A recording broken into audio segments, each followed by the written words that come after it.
Thank you very much indeed, Lisa. Well, here we are on the Oval at John Paul College in Logan, where we have a whole bunch of people who are just waiting to see the lady who has just returned from Eurovision, a triumphant performance, coming second in the Eurovision Song Contest. Ladies and gentlemen, boys and girls, please welcome the fabulous Dami in.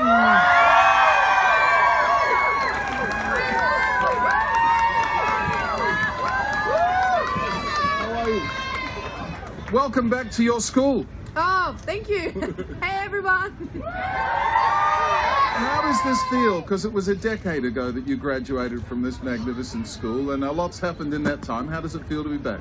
It's, I mean, I feel old being back and seeing everybody. I was like, yeah, You feel well, yeah, it's great. It's kind of weird being back to where it all started, but I'm just feeling super loved being here and feel so welcomed. Well, you are loved. I can't think of too many other people who go away and do well and come back to their school, and there's such an outpouring of affection and support from the council and the school and everybody who's been part of getting this together. It's incredible, and it's a great credit to you, I think. Well, yeah, I'm just super, thankful that, the council, Logan City and John Paul College, like, you guys always supported me, and I know they actually woke up at 5 a.m. a lot of them and watched it together at school, and I just think, I wouldn't do that for anybody. So it's quite surprising, really, because a couple of your old teachers said you were quite difficult at school.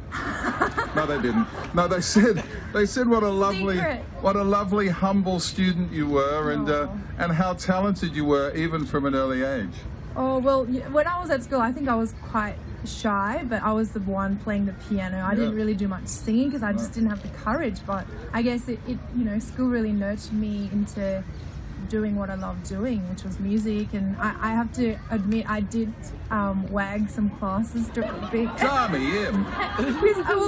I was at music in the music lesson, but yeah, I don't advise that you do the same. You shouldn't skip classes. It's not good for you. Okay, don't do it. That performance at Eurovision, we've just been looking at it again. I mean, you just absolutely nailed that song, and you were on a high. Did you feel at that time that you really were going to do well?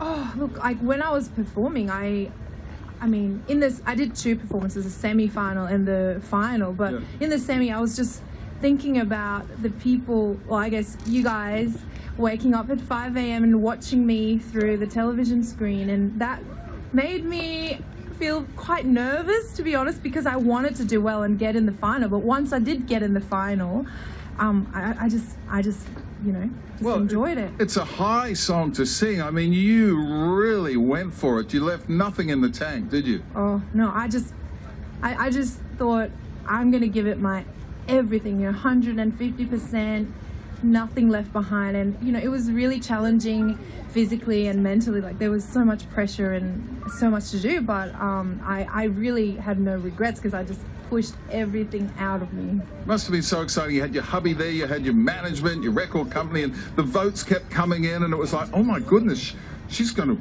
win this thing, I think. That must have been the moment of your life. Well, yeah, when we were sitting there with my, team and my family, and seeing the results come in, and when I was at the top for quite a while, I think I was enjoying it. I was like, oh, cool. Of course you were. This is awesome. But I think my record label and some people that had to organize things, they were freaking out. They were like, what do we do? We weren't expecting this.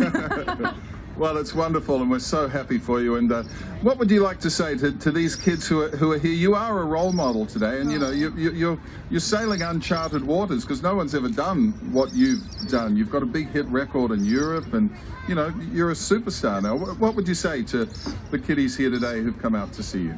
Well, I want to say a couple of things. First thing, thank you so much for all the support that you've given me, and don't be afraid to step out of your comfort zone. Because for me, this isn't something that's comfortable, but I went for it, and so much has happened. I'm going to Uganda this week to visit my sponsor child. I'm an ambassador for compassion, bringing awareness for children living in poverty, and you can do so much if you just let yourself go outside that box comfort zone again. So yeah, you can achieve anything. Well, good on you, Dami. Thank you. Big round of applause for Dami, everybody. And you're going to be singing a couple of songs for us? Yeah. Very good. Dami will be performing very shortly. Do not go anywhere. We are here at Logan. And once again, everybody, give your homecoming girl a big round of applause, please. Dami.